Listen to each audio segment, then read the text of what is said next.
Keep watch and pray. I said, Father, what does that mean? Keep watch and pray. Our passage is going to be coming from Matthew 26:36 through 44. So I will be reading out the New Living Translation. It's an application study Bible. I know we have King James versions and all different kind of versions, but that's the version that I'm going to be coming out of. Amen. All right. That's what I'm talking about. Okay. Pick this up. It says Jesus agonizes in the garden. It says then Jesus went with them to the olive grove called Gethsemane and said, "Sit here while I go over there and pray." He took Peter and Zebedee's two sons, James and John, and he became anguished and distressed. He told them, "My soul is crushed with grief to the point of death. Stay here and keep watch with me."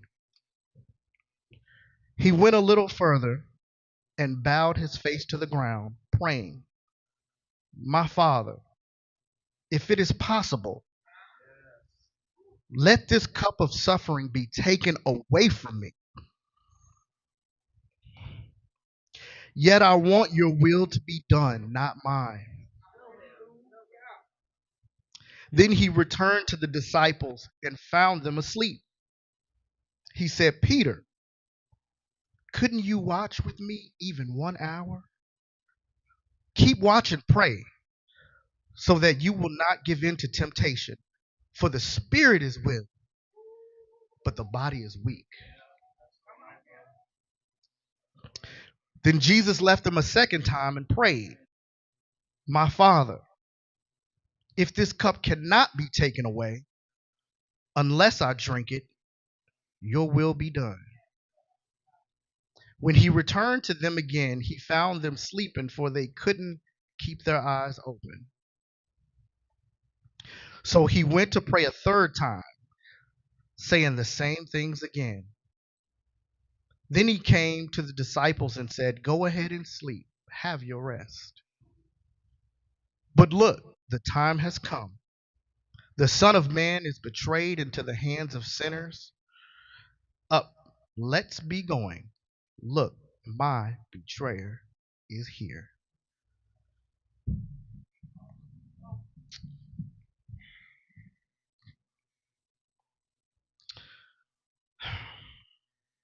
Now, I know we have a lot of Bible scholars in here, but I'm going to set the scene for you.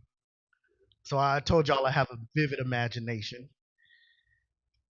So Jesus is coming back to Jerusalem. He ready, he fired up. Everyone knows the miracles that he was performing. Everyone knows the word that he was speaking. So they came out in droves. Hey y'all, Jesus is back. Joseph's boy, he back. And so you know who didn't want him back? Got the Pharisees and the Sadducees. Uh-oh, Jesus has returned. You know what he's going to be talking about. You know what he's going to be doing. Healing people on the Sabbath.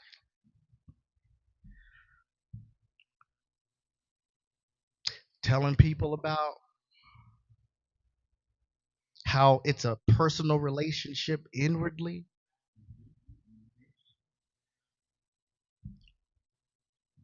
Talking about the sacrifices. I mean, we make the money off the sacrifices. We have people selling lambs and goats in the temple. We can't let this happen. Think about it like this. I go into the Capitol building and I start talking about their laws. And I start questioning them. And I start telling them how it's supposed to be. What do you think will happen? I got to go.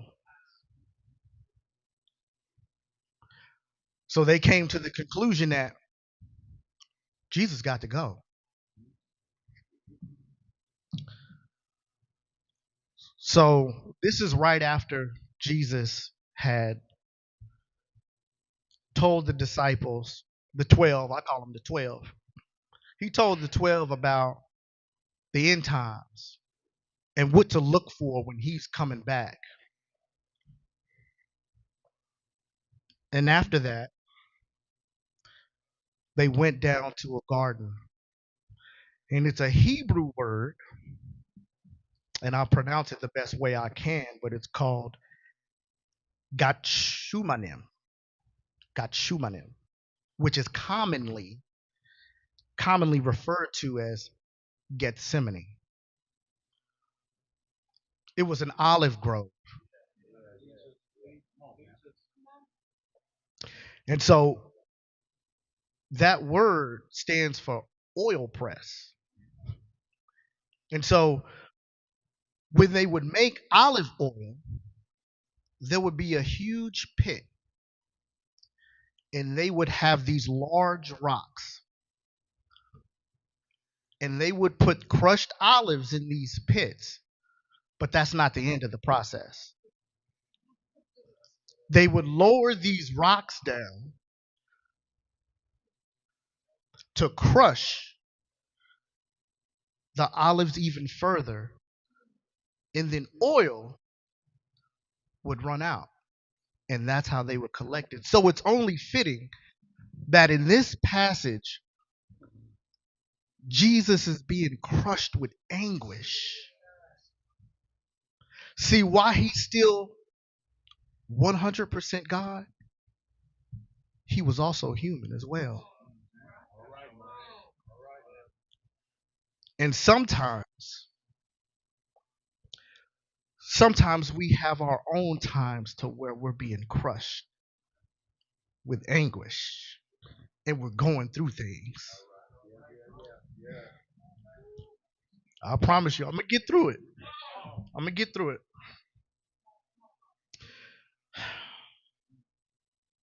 Not only did he have the weight of the whole world on his shoulders,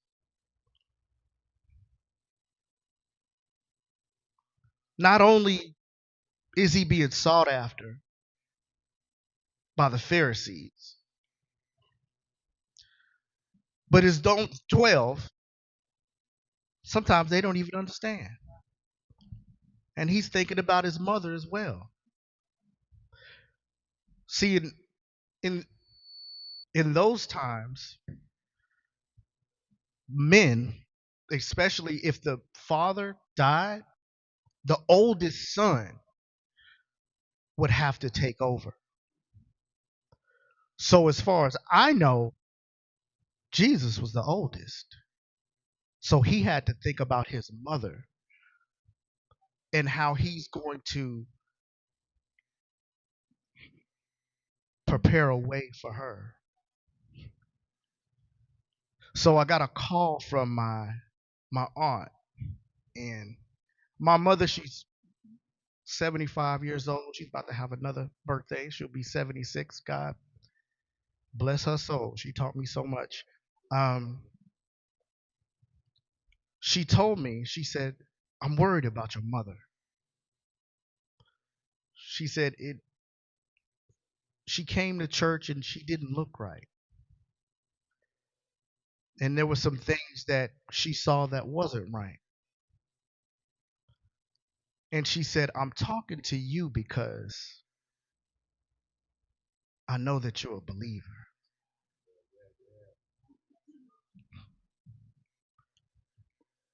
She said, nephew, take care of your mother. And so I could only imagine as all of this is going on, Jesus is anguished. So much so in Luke, it says that as he was praying, His sweat was like drops of blood. So I said, drops of blood. I had read it before, but I said, let me dig a little further into this. And so it's a condition known as hematidrosis. And that's where the blood is mixed with the sweat and it oozes from the unbroken skin. And it happens when you're under intense stress. And I begin to think about how intense the pain was that he was feeling. For him to say, Father, if this cup of suffering can be taken from me. But the key word is, yet your will be done.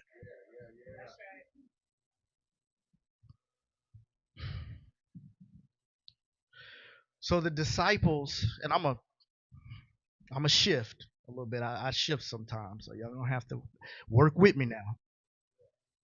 But I'm thinking about the 12 being with him day after day, learning, seeing him perform miracles. They're having a close relationship with Jesus, especially Peter. Peter was one of the first ones that Jesus spoke with and said, Follow me. And he followed him and his brother Andrew. And I think about how they ate together, how they went around, how they taught together. And it's hard for me to imagine that in the end they deserved it. How many times have we been let down by those who said, I'm going to ride with you. I'll be here. Call me. How many times have we been hurt when you thinking that somebody is going to be there? All I got to reach out. All I got to do is reach out. And they said that they were going to be there. And that's when the word starts to minister to you. Because there was some things that I hadn't dealt with. I had friends for 20 years, 25 years. Never thought we would have parted.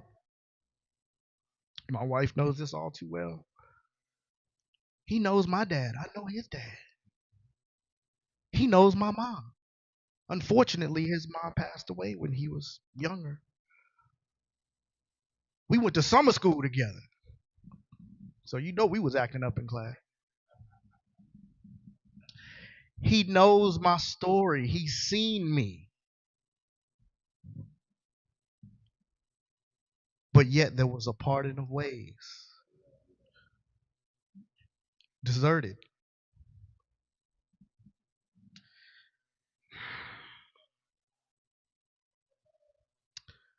God manifested himself through Jesus Christ, and he became one of us.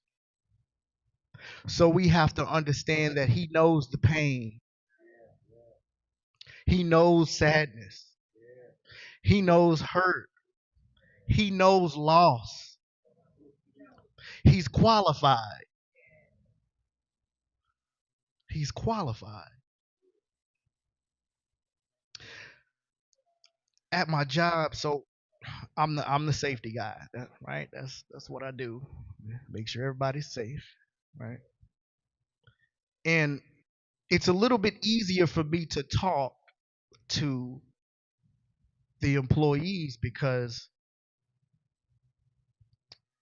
I was a driver before. I've welded,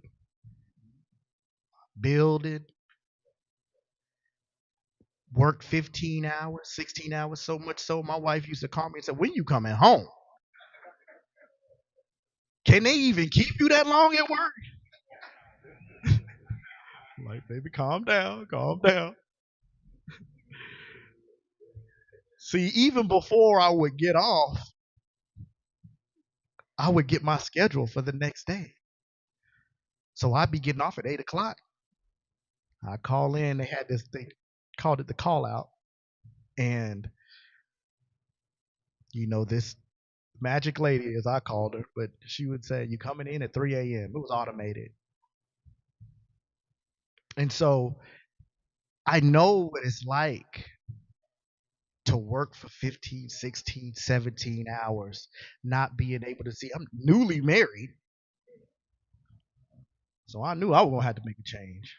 But I know what it's like being on the job site, dealing with the customers, I know what it's like, so I'm qualified. And so Jesus is qualified. He's qualified.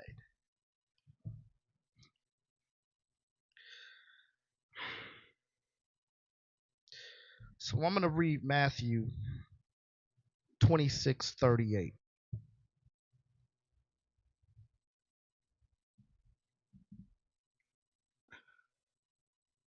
He told them, my soul is crushed with grief to the point of death. Stay here and keep watch with me. In other words, I'm hurting. I'm in anguish. I need you to keep watch with me. If I didn't need you at any other time, I need you right now because I'm hurting and I have to go deal with something. Everyone say, keep watch. All right now. Verse 39 says he went a little further and bowed down his face to the ground, praying, my Father, if it is possible, let this cup of suffering be taken away from me. Yet I want your will to be done, not mine. I'll put it another way. Father, I feel like drinking my problems away, but your will be done, not mine. Father, I feel like smoking my problems away, but your will be done, not mine. Father, I feel like giving my coworkers a piece of my mind. Don't give away pieces of your mind. You need your mind. Keep it. Don't do that. But your will be done.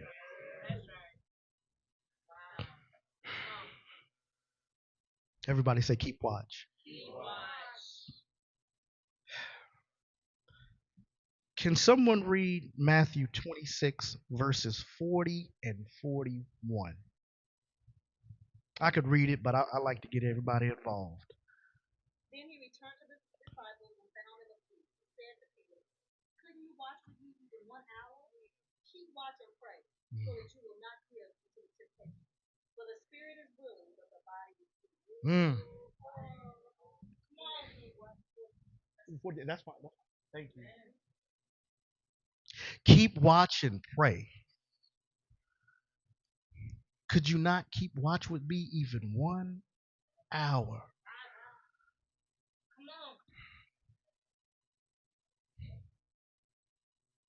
Could you not keep watch with me 1 hour? I'll put it another way. We've been friends for over 25 years. Money gets in the way.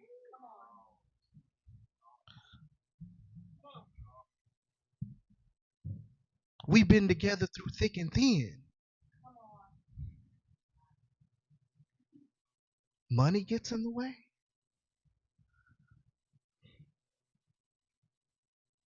We prayed together, went through battles together, fought together. I know your whole family.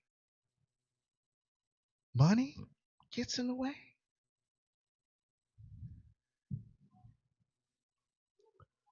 So, what is Jesus saying? Keep watch. He means we need to stay alert. The way to overcome temptation is to keep watch and pray.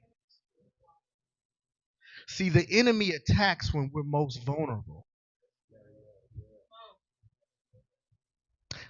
He's not there in the good times when you're rocking and rolling. You know, dipped in butter, as I say. You got money, everything.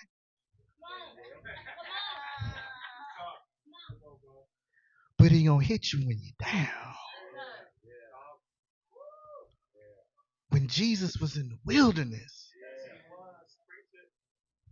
that's when he said, "Oh, I got him. He's tired. He's hungry. I got him. Let's go get him."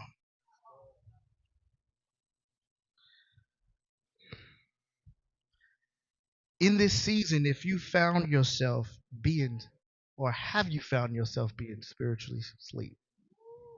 Let me say that again. In this season, have you found yourself being spiritually asleep? If you have, I have 5 things that you need to do. The first one is pray. I think that was evident by the title. Prayer is direct communication with the Father.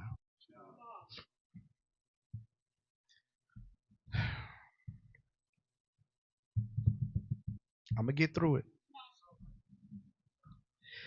Here we see Jesus in agony, and the first thing that he did was pray. Notice he starts with my Father. You have to make it personal. See, when I was younger, I was just doing what I thought I should do or what I saw people do. You know, I'm like, I don't know what that means. I think speaking in tongues. Okay, well, I can do that.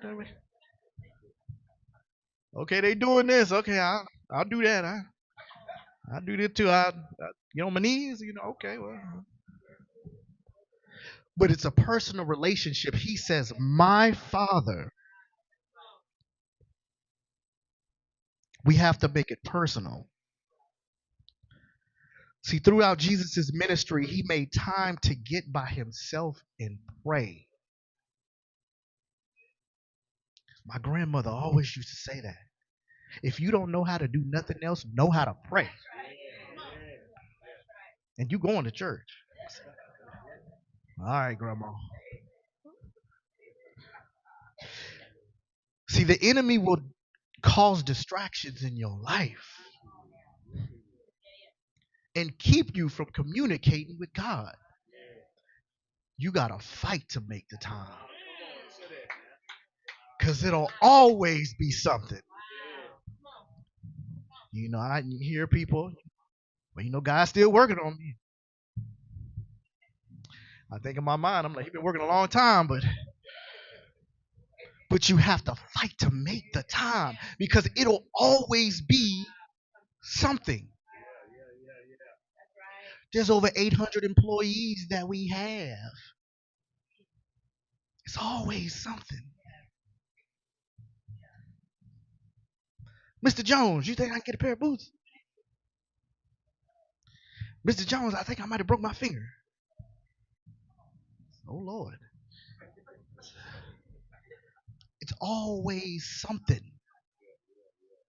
A little man trying to mix my colognes this morning. I don't know what he's doing. Distractions. You have to make the time. If you have to set a timer in your phone.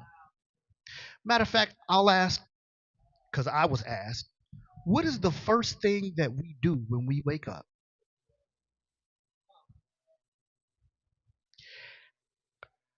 Babe, what's the first thing that you do when you wake up? I know. I'm just. What's the first thing that you do when you wake up?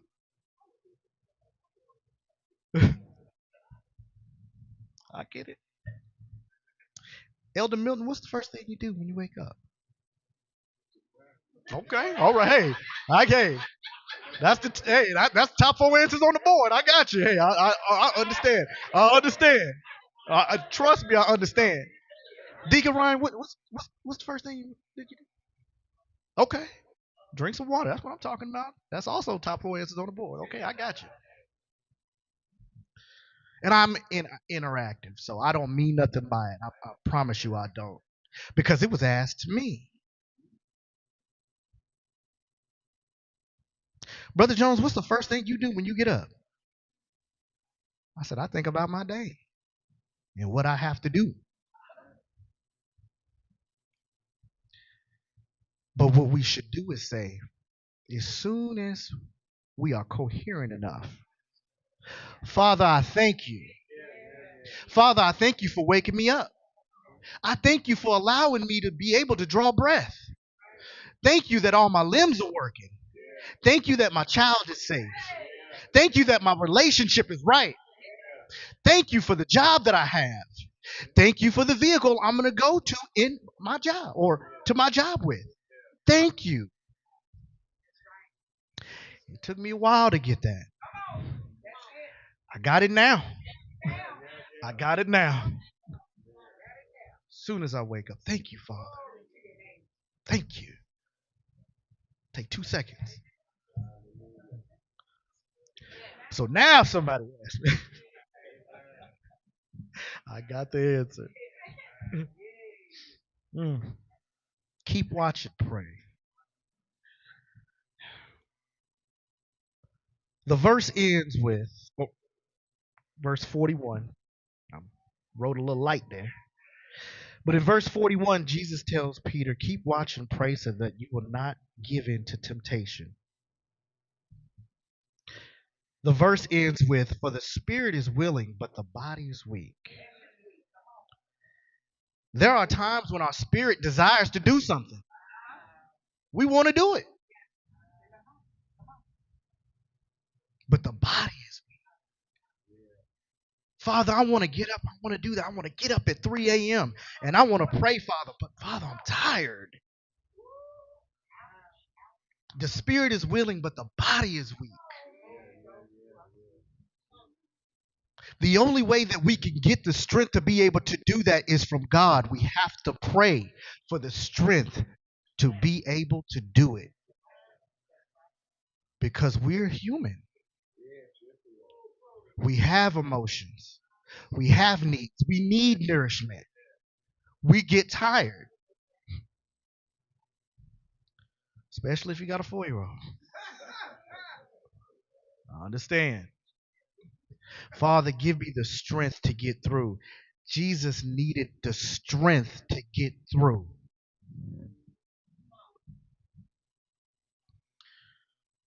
The second thing we need to do is submit.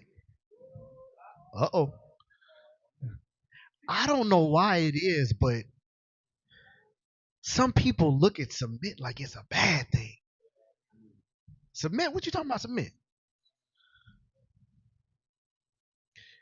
I had to learn that.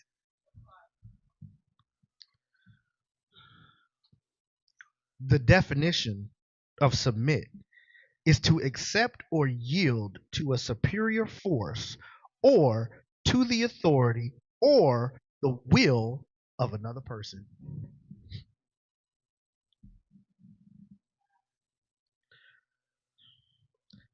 The end of verse 39 says, if it is possible, let this cup of suffering be taken away from me. Yet I want your will to be done, not mine. Here Jesus shows full submission.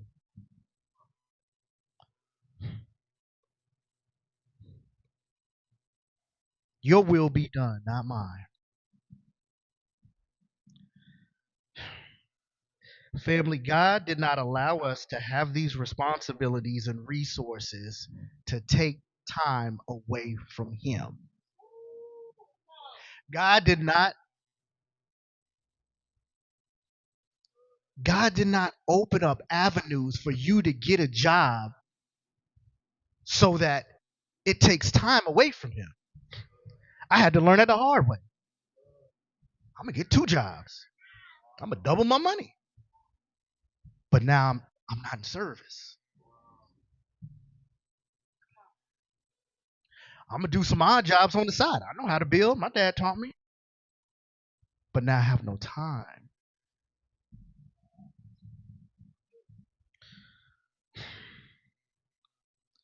Sometimes submission requires sacrifice.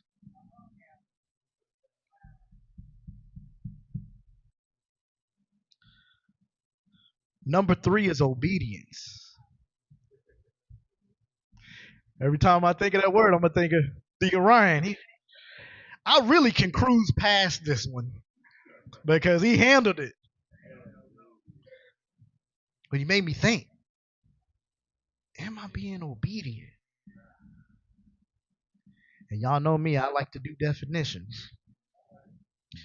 Obedience can be defined as compliance with an order, request, law, or submission to another's authority. Jesus is the best example of what it means to be obedient. In verses 53 and 54,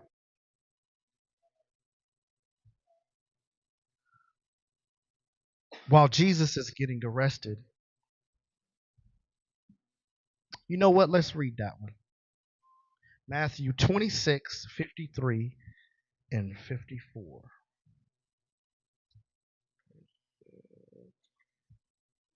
All right. He says, don't you realize that I could ask my Father for thousands of angels to protect us, and he would send them instantly? But if I did, how would the scriptures be fulfilled that describe what must happen now? I don't know about y'all, but when I got backup, I feel good. You're a little bit better than me because I'm like, hey, somebody come for me and I know I got backup. Deacon Ryan, come on now. I got backup on speed dial. I need you here. I need you.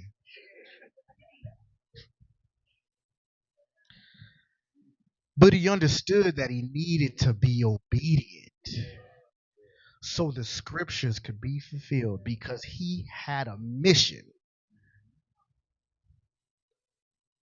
He had a mission. Brother Ryan said last week, what you do in your storm will be revealed in your obedience. In this storm, under pressure, in his anguish and distress, Jesus was obedient, knowing the purpose must be carried out. Are we obedient to our purpose? You know, I talk to people all the time. My wife always saying I'm showing all my 32 teeth and talking, and that's just, it's just in me. It's just in me. I just have a serving attitude. I love to help. You know, there was a young man that called me. Wish he was here. Gave him all the information, you know. But he called me out of nowhere. I'm working, I'm clacking away. I pick up the phone.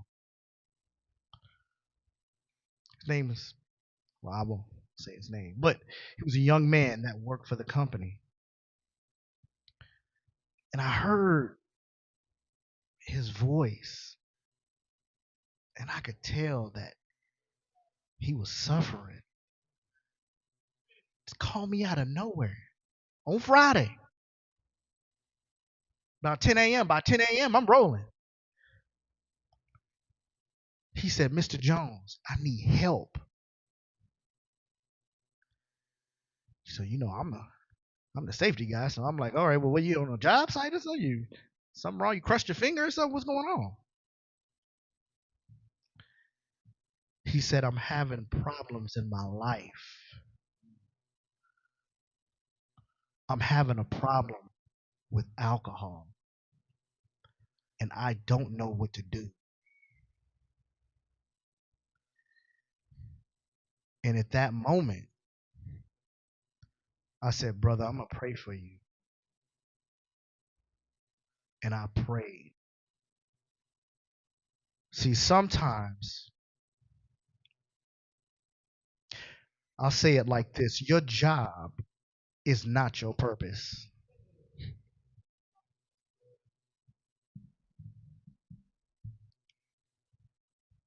I know my purpose. It's revealed through my job. I was put on this earth to help people. It took me a while to realize that. People used to just come to me, hey, I'm having problems. I'm like, what? Why are they coming to minding my own business? But I'm a servant. I help people.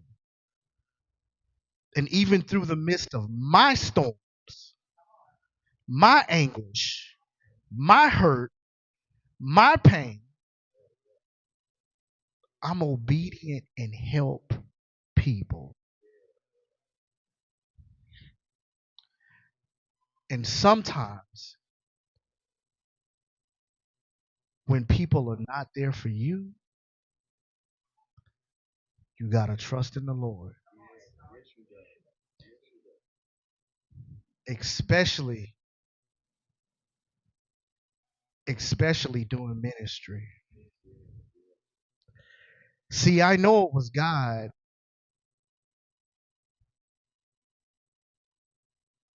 that allowed me to be able to speak and do ministry because I was just fine. I had my own thing going, but he allowed me to meet my spiritual father. And I had no idea that he was even a pastor. Him and I were driving Ready Mix together, but I always knew that his character was good. His character was good. And God allowed me to get into ministry because I needed to see it from that end. I told y'all I used to come in at 10:45, give my dollar, listen to the sermon, I'm out the door. The ministry will set itself up. But when he began to work on me, I understood that it was work. And I understood from watching him, I saw the pain. I saw him hurt. In my mind, I said, why would anybody want to do this? But I needed to see it. It was for God knew exactly who to pair me with to put me on the path. And I'm so thankful. But he knew who to pair me with.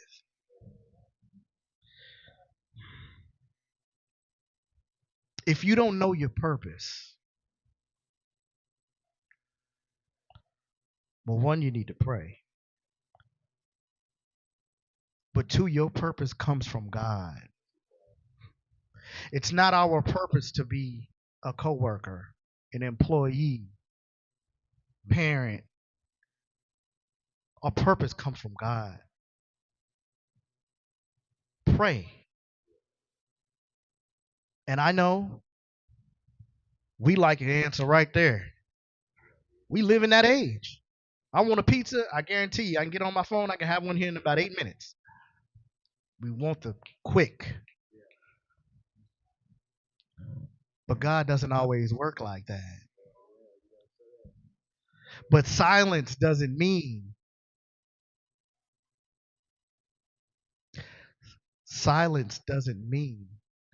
that he's absent. Pray for your purpose. Number 4 is consistency. Ooh, this is an important one. Now y'all know I'm gonna give y'all the definition. That's what I do. Consistency is defined as the quality of always behaving or performing in a similar way. How consistent we are determines the rate of our spiritual growth. Ooh, I'm going to say it again.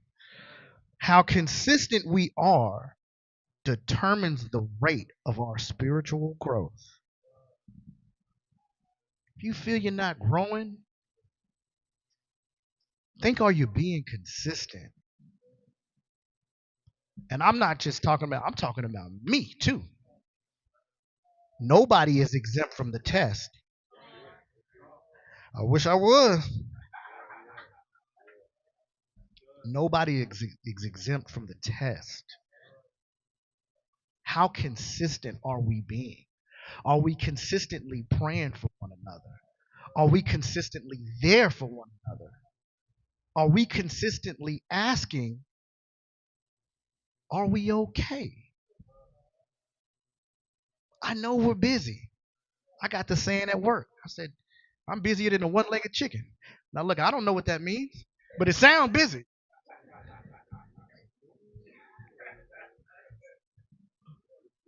Are we being consistent? I don't know why I say that. How consistent are we? In this passage, we see Jesus consistently in prayer with the Father, even when he's deserted by his closest friends. He's consistent. I mean, 3 times. If it is possible to take this cup of suffering, nevertheless, your will be done, not mine.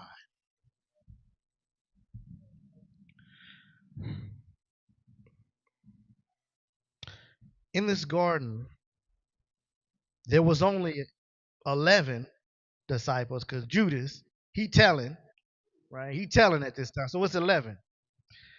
So he takes 3 of his inner circle, which is Peter, James, and John. See, sometimes you got to break away from the crowd and get the people that's closest to you.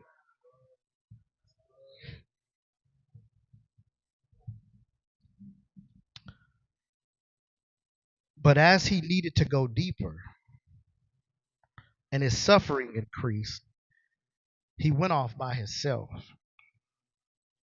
Family, sometimes when we're going through grief and suffering and sadness, everybody can't come with you. Everybody can't come with you.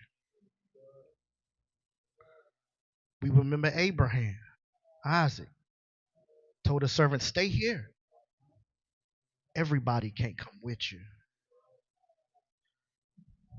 And in times of intense suffering, anguish,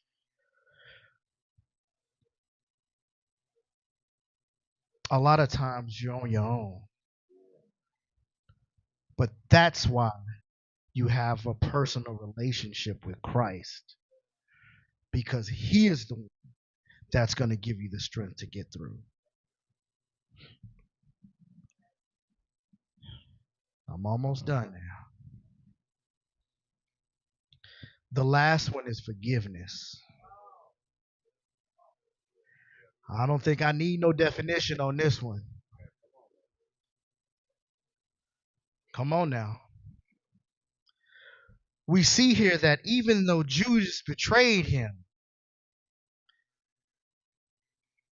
he had talked with the high priest and he said, I'll go and kiss the man. That's Jesus.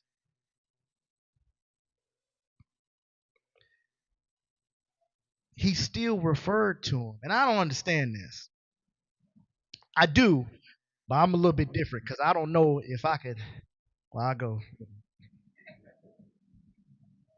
But he still refers to Judas as my friend, even though you've betrayed me, even though you've hurt me, you're still my friend. That bothered me.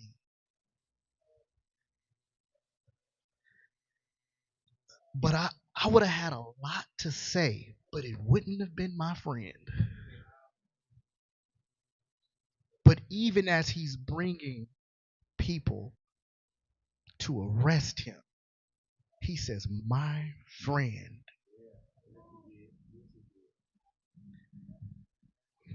That was a tough one. When Jesus was stressed out on the cross, bloody, beaten, tired, forgive them, Father, for they know not what they do. Woo, that one tore me up. Forgive them, Father, for they know not what they do. In this season, you might be going through your Gethsemane, but always remember to keep watch and pray. Thank you, family.